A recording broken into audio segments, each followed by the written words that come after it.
Hello, hello, everyone. Come on in, come on in. Sorry that I'm a couple of minutes late. I was having technical difficulties, and you know when you're not really that person who has technical difficulties? Well, I became that person today, and it happens. So I apologize, but still here to totally drop some gems in terms of my favorite topic when it comes to learning, and that is mindset. So I know a couple of people are on with me today. Welcome. How you feeling? To those who said good morning to me this morning, that gave me some good vibes. So I'm so grateful. So thank you and welcome. For those of you who don't know, I usually try to do a weekly live where I just talk about different topics. A lot of them have to do with learning and different approaches to learning and just what I have found after over 10 years, close to 15, of working with children, of tutoring children, what is most effective. So don't tell anyone, but I'm here today to talk about my favorite part of learning, and that is mindset, right? So, the power of mindset. Here we go. So, a couple key things I'm going to touch on today, and feel free to talk back to me. Feel free to type in the chat, just what your experience has been, what your feedback is. But these are just some key highlights I've pulled from my research and my experience over the years. So, number one, when it comes to mindset, teach your children it's okay to be wrong. So, many of you, we always celebrate different family structures, how people bring up their children. We're always celebrating different styles.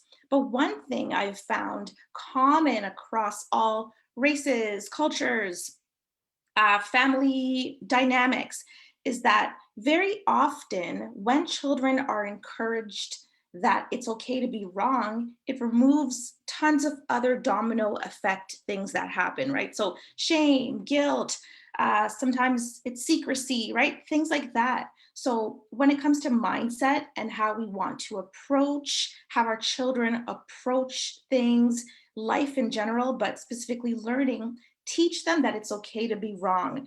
And, I even challenge you that if you start to adopt that thinking, that way of interacting with your child, you can see a difference, right? So think about it this way. I know growing up, like I guess I'm from the old school. Some of you guys might disagree, but I think I'm from the old school where if you do something wrong, you're almost afraid. There's a fear of what that consequence would look like, right?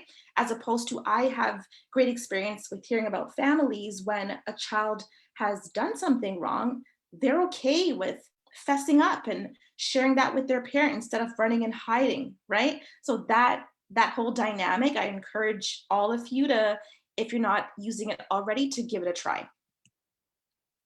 Secondly, teach your children to try out new ideas and approaches to problem solving. So, more often than not, a child, what their challenges and what their problems look like, it can vary, right? But what I think is super important, especially for this particular point in mindset, is that there's more than one ways to skin a cat, right? Who knows that saying? Probably not that appropriate in this day and age, but you get what I mean, right? So teaching your kids to make that attempt and try a new idea, okay? So that's having to deal with as well. There is no fear of failing. You're trying something new. You're okay to have a problem and approach it in a new way, right? So test and learn. Very, very similar and super applicable to learning as well, because it allows them to take that try again, right? Fall 7 times, get up 8. That repetition of trying something new in a new way or solving a problem in a new way.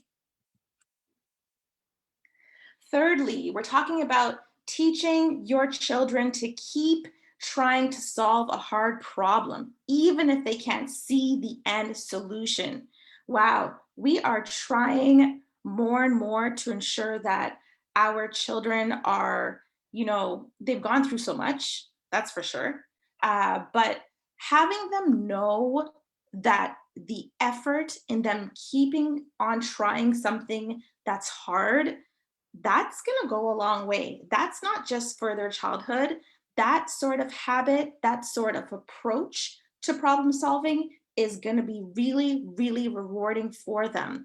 We want our kids to be not only okay with failing and not having everything right, but stay at it, right? If something is difficult, it doesn't mean that you give up. It doesn't mean that you're using words like can't or, I'm defeated. I feel sad. I'm a little bit discouraged, right? So teaching them to keep trying to solve a hard problem, especially when it comes to learning. For me specifically, our example is French learning. So it's not easy. I'll say that. I went through it, specifically grammar and linguistics and all these rules. It's not easy, but the reward is on the other side of you keeping on trying and encouraging them to keep solving those hard problems.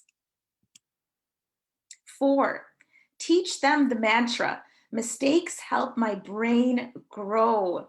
Whoa, who wished they would have heard that when they were younger? Yeah? Teaching them that mantra, mistakes help my brain grow. Imagine if we had more of our students, more of our younger ones, more of our learners adopting that mentality. First of all, that quote in itself shows the okay, shows the almost acceptance of mistakes being okay, and them knowing that there's a reason for a mistake. There's almost an effect, right? A positive effect. It's helping your brain grow. I hadn't heard this one when I was younger, and I don't know if a lot of educators use this one, but I have seen by the repetition of this, it really does not only give an uplift to our students, to our learners, but it also helps them, as I shared previously, to go for it. Go for it. Try that difficult thing. Try to solve that hard problem. And you'll realize before you know it that they're taking risks. They're taking great risks. They're trying to sound out a new word. They're trying to learn something new, try maybe a new sport, a new activity, and being okay with not being the best at it just yet, because knowing that the mistakes is actually it's in their favor, right? When they're getting to their goal. 5, teach our kids to pay attention to their approaches to problem solving. So I I like this one because it gives our children a sense of developing self-awareness. How many of you know adults, you may work with them, you may live with them, who knows, but adults who are not paying attention or don't have that self-awareness to how they're approaching a problem. So we want to encourage this. This can be done even through asking questions if your children are younger, helping them talk through the steps of how they got to a response or how they got to a particular action. It's them not just understanding or not them just saying, I don't understand why I did something, or I don't understand, let's say for an education, how I got this answer, how I came to this result. Yeah. So teaching them to really talk to you, take it step by step, one line at a time of how did you get to that resolution is super important and proven to be a really cool major key for us. And finally, teach your kids to talk about mistakes. So I said before that we got to get them comfortable or knowing that mistakes grow their brain, but I think it's really important to call out, teach them to talk about it. Talk about it. You can do no wrong. Let them know that mistakes, turn into lessons, and that comfort of them talking you through that will translate into other areas of their life. So if there's maybe a difficulty, an anxiety, just something heavy that they're carrying with them, knowing that they can approach their parent, their guardian, their grandparent will really deepen just that partnership and what a parent child is encouraged to do, especially for when we are teaching them. We count on that partnership with our parents and our families. So even if you may not speak French, them being able to tell you, hey, you know what? I didn't really get that particular vocab lesson, or I'm having a really hard time. I didn't do too well on my spelling test and my dictate, for example. And talking through it, right? Well, how can we maybe put in an extra study night? How can we do more exercises that's going to help you get through that particular problem? So, friends, that is our short but hopefully impactful chat on mindset today. Like I said, it's now more than ever, we are concerned with what is going on in our children's minds, what is going on in your mind, and how does a mindset approach affect things? How does a positive mindset, what kind of domino effect does it cause? How does a negative mindset cause a negative effect? Right? So, getting you to really, really think about that. I am a champion, if you know me, about raising, rearing, and pouring into and contribute to the development of exceptional children, exceptional students. And I always say that's not to talk about, oh, someone is better than the other. No, that's not what it is at all. But when we look at history or the world around us and observe certain people, I love to talk about athletes, I love sports. And if you're taking a look at, the Serena Williams of the world, for example, if you're taking a look at Michael Jordan, I love to talk about, these are above average. These are above average athletes. They are exceptional at their craft. If we're talking about people like Bill Gates, let's forget what's going on with his life right now, but just what he's been able to output. These are exceptional minds, exceptional thinkers.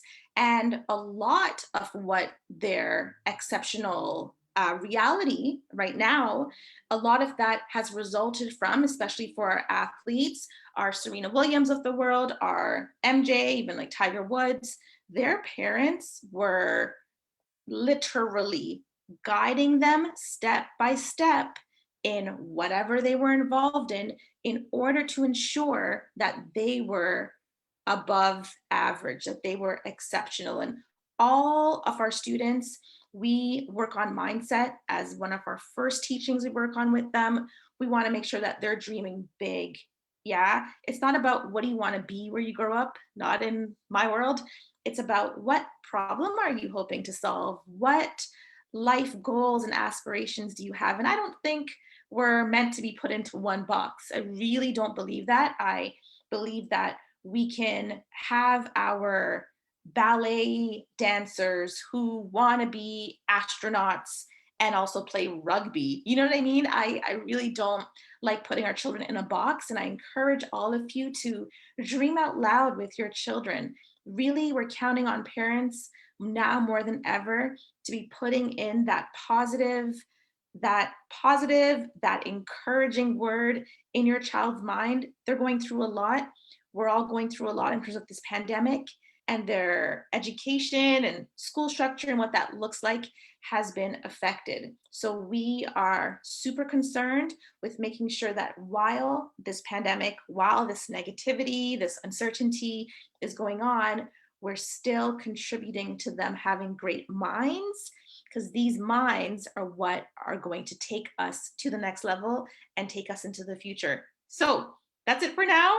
I hope you guys enjoyed. Feel free to let me know how you guys enjoyed it, what other things about mindset you've learned or you found helpful. I'm sure a lot of parents in this group could learn from you.